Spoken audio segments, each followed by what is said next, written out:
Ертеде бір шаһарда екі кісі көрші болыпты.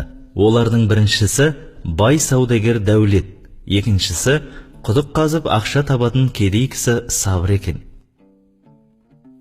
Саудагер өзінің көршісінің ылғи да ауыр бейнетпен су шығарып жатқанын көріп, ішінен: «Мынадай ауыр бейнет жасап жарлы болғанша, мен секілді сауда жасап неге бай болмайды?» деп ойлап қояды екен.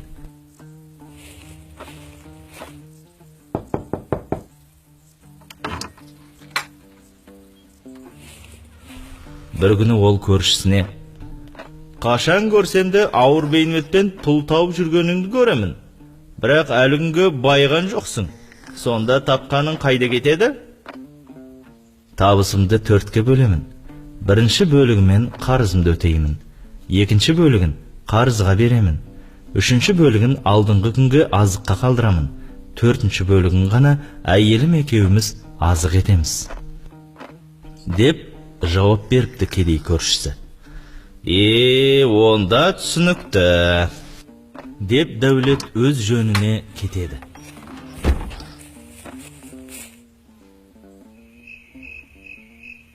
Бірақ сөздің мәнісін ұқпай, түнімен бас қатырып ұйықтай алмайды.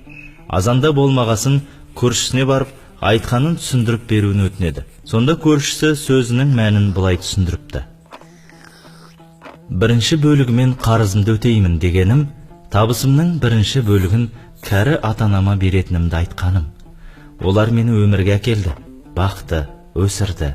Олардың еңбегін түгел қайтару еш мүмкін емес.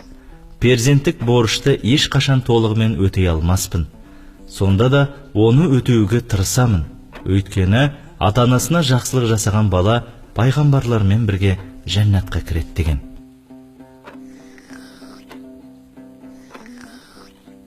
Екінші бөлігін қарызға беремін дегенім, оны балаларыма жұмсағаным.